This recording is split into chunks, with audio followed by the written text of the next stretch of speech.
You know that rare moment when a single sentence can change the whole story? That's exactly what happened in Cleveland. After a win that felt electric, Shedeur Sanders, calm, focused, and far from the rehearsed rookie act, walked into a press conference and said something that made the room stop and listen. It wasn't a mic drop or a viral taunt. It was measured, it was honest, and it told you more about who he is than a dozen highlight reels ever could. For 7 months, he lived in a different world than the one fans saw on Sundays. Buried on the depth chart, grinding through reps he didn't take, studying opponents while other guys got the physical work. That silence didn't make him invisible, it sharpened him. When a reporter tried to bait him into blaming the coach or fueling the online drama, he didn't bite. Instead, he cut through the noise with a single word, simple line, and then refused to make the controversy his story. What followed wasn't chest thumping or scoreboarding. It was composure, faith, and a refusal to let pain become a headline. Teammates noticed, analysts noticed, the city noticed, and suddenly this felt like more than 2 wins. It felt like a pivot point for a franchise used to false starts. This is a young quarterback learning to carry expectation without collapsing under it. The question now isn't whether he can win a game, it's whether he can carry a city. The press conference didn't begin with any sense of drama. Reporters shuffled their notes, cameras clicked into position, and the usual low hum of post-game chatter filled the room. But there was an undercurrent, a quiet tension you could feel even before the first question was asked. Everyone knew Shedeur Sanders had just delivered one of the most controlled, confident performances a Browns rookie had shown in years. What they didn't know was how he would handle the growing storm around him. The early questions were routine: footwork, reads, timing. He answered them with the poise of someone who had replayed every snap, every decision, every subtle mistake long before stepping in front of a microphone. Then came the moment that changed the temperature in the room. A reporter brought up the controversy fans had pushed into the spotlight. Accusations that Kevin Stefanski had held Shedeur back, kept him on the bench too long, or played politics with the depth chart. It was a loaded question, the kind that could turn into a headline within seconds. Most rookies would have panicked. Some would have dodged, but Shedeur didn't flinch.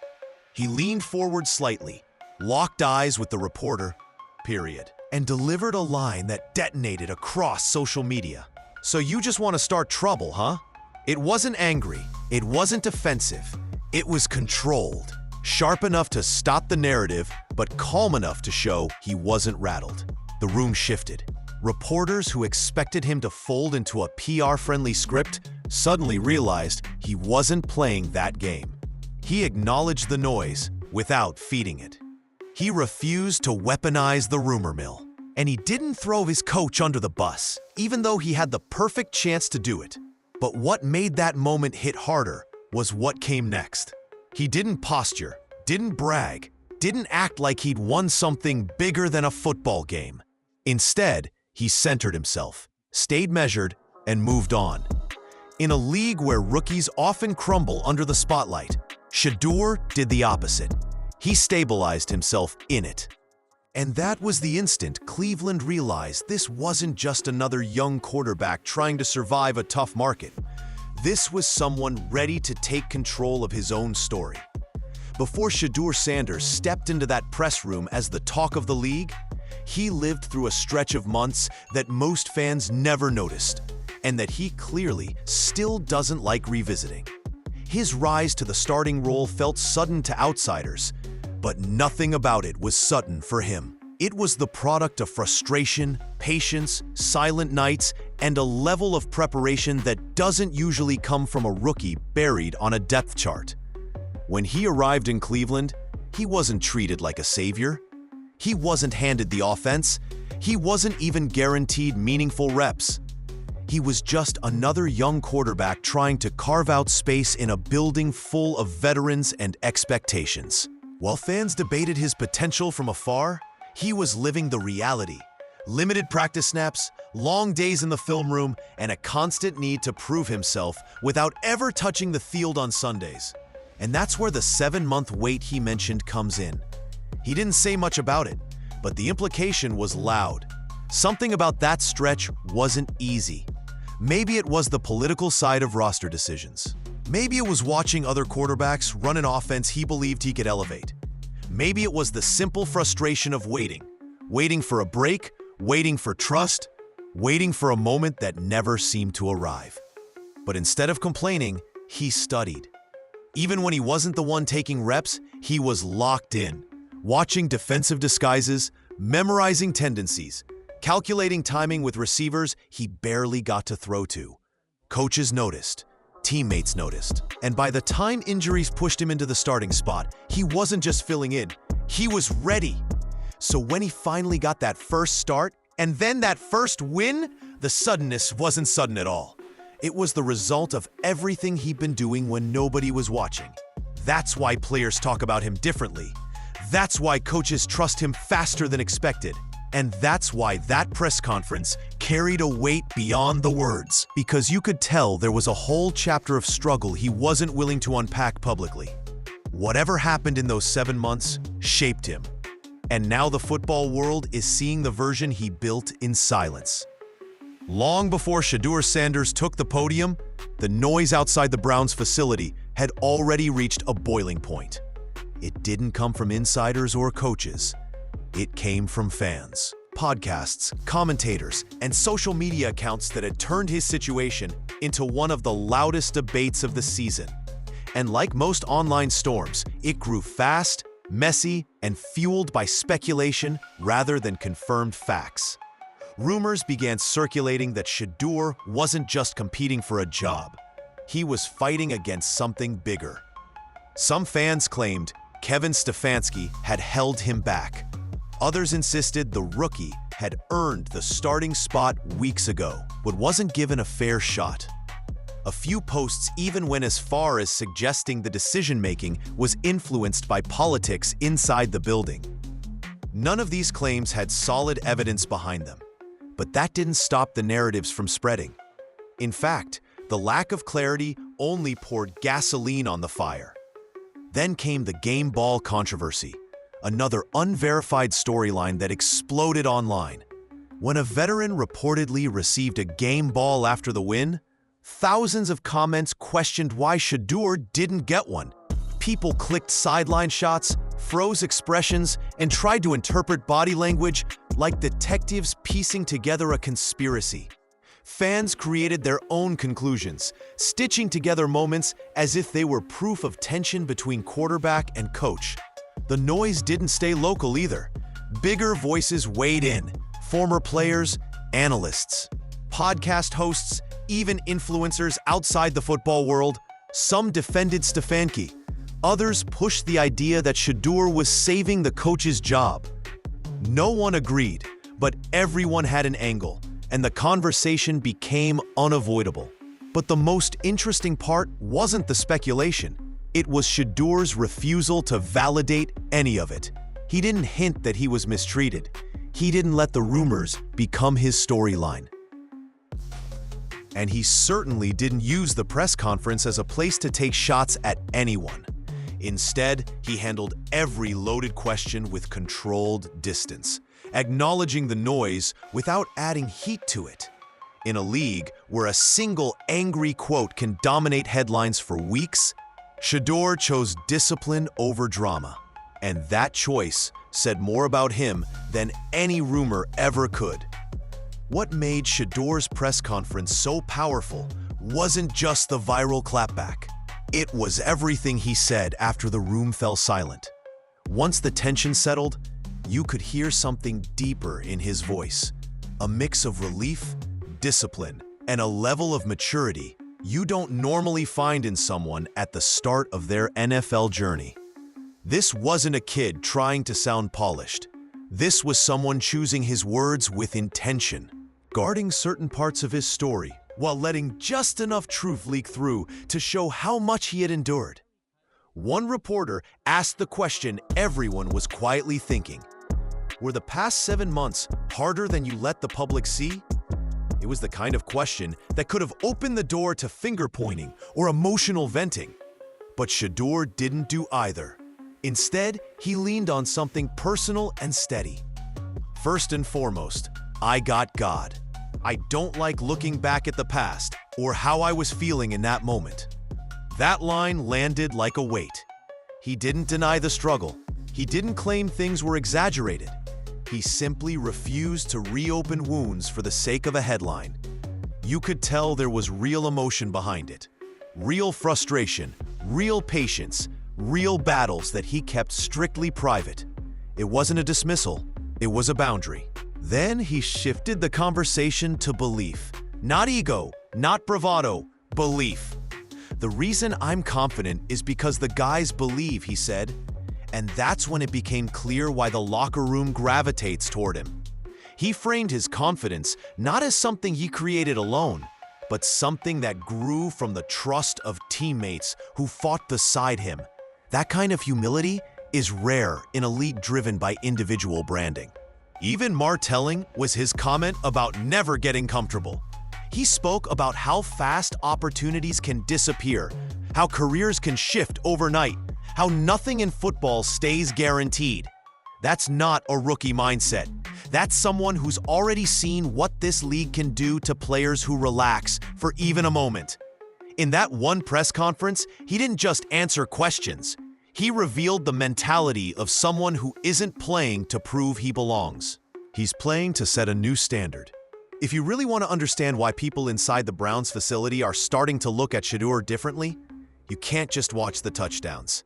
You have to pay attention to the small, quiet details, the moments that don't make highlight reels but change locker rooms. And with Shedeur, those details are everywhere. Start with the receivers.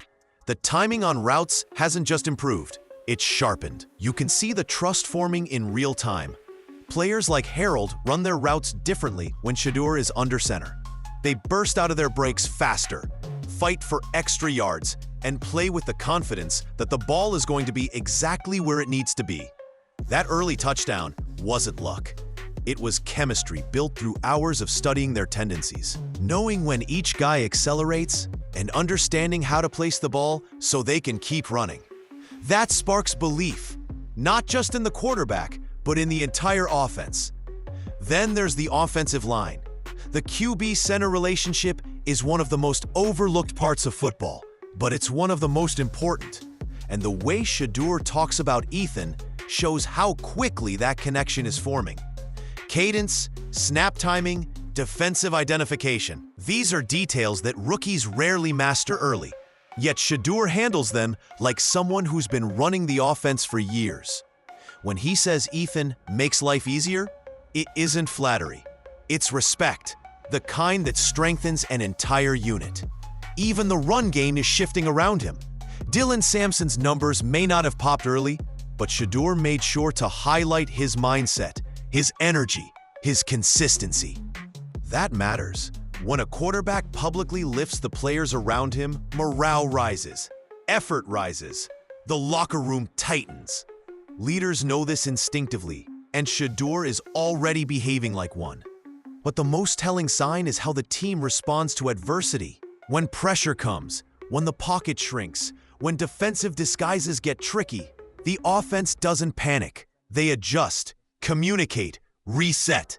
That composure comes from the quarterback, from the way he prepares, the way he carries himself, and the way he makes everyone around him better. These aren't flukes. These are the early building blocks of a franchise quarterback. Pressure in Cleveland isn't the same as pressure anywhere else. This is a city that has lived through more quarterback heartbreak than most franchises combined. Dozens of names have worn the jersey. Each one carrying the hopes of a fan base desperate for stability, and each one eventually becoming another chapter in a long, painful story. So when Shedeur Sanders stepped onto the field, he wasn't just playing football. He was stepping into decades of expectation, frustration, and emotional weight passed down by fans who have been burned too many times to count. And yet, he carries it like someone who's been preparing for this spotlight long before the NFL ever called his name. Not with arrogance, but with a measured calm that almost feels out of place for a rookie. That's why people inside the league are paying attention. Why analysts keep saying he looks different. Because he doesn't seem overwhelmed by the pressure. He seems fueled by it. Still, there's an unanswered question floating above everything. Can Shedeur and Kevin Stefanski truly build the kind of partnership that changes a franchise? Not just a polite working relationship, a real bond, the kind that keeps teams steady through losing streaks, tough decisions, and the moments when the entire fan base questions everything. They don't have that yet. You can hear it in Shedeur's careful answers. They're professional, respectful, but cautious. And caution usually means there's more beneath the surface. Then there's the emotional layer Shedeur refuses to unpack. Those 7 difficult months he won't revisit. Whatever happened during that time clearly shaped him. Maybe there were internal battles, maybe moments of doubt, maybe situations he didn't feel comfortable exposing. Rumors online have filled in the blanks with their own theories, but only he knows the truth. And he's chosen to keep that truth protected. That mystery is what makes this story compelling, because the future isn't guaranteed. The potential is enormous, yes, sky high even. But the outcome depends on what happens next. The chemistry he builds, the leadership he grows into, and the trust he and his coach must eventually share. One thing is certain, Cleveland is no longer watching another quarterback audition. They're watching a defining chapter begin. When you look at everything that's unfolded, the viral moment, the maturity, the hidden struggle, the sudden rise, it's clear this story is bigger than one press conference or one win. Cleveland isn't just watching another rookie try to survive the NFL. They're watching the early formation of something rare. A quarterback who's not only talented, but mentally built for the weight that comes with leading a franchise desperate for stability. What makes Shedeur Sanders different isn't just his composure. It's the way he refuses to let the past define him, refuses to let rumors pull him off course, and refuses to let success make him comfortable. Most young players talk about growth. Shedeur lives it. Every quote, every decision, every moment he shares publicly shows a deeper awareness, not just of football, but of the expectations wrapped around him. And Cleveland feels it. The city that spent decades waiting for a reason to believe suddenly sees a spark. Not hype, not manufactured energy, something real. The offense plays looser with him. The receivers push harder. The line blocks with more purpose. Even the defense feeds off the momentum he creates. That doesn't happen unless players trust their quarterback with more than just the playbook. It happens when they trust him with the direction of the team. Still, the story isn't finished. That's what makes it exciting. There are unanswered questions. The dynamic with Stefanski, the weight of the upcoming games, the pressure of proving that this is more than a 2-week flash of brilliance. Great quarterbacks aren't defined by their first start. They're defined by how they handle the chapters that follow. Adversity, doubt, responsibility, and the moments when the city expects magic. Right now, Shedeur stands at the start of that journey. The early signs are promising, almost shockingly so, but the real test is still ahead. Whether he becomes a steady starter, a franchise anchor, or something even greater will depend on what he does next, how he adapts, and how he continues to grow into the role he's fighting to claim. But one thing is undeniable. Cleveland hasn't felt hope like this in a long time. And if Shedeur keeps rising the way he has, this may be the moment fans look back on as the true beginning of something special.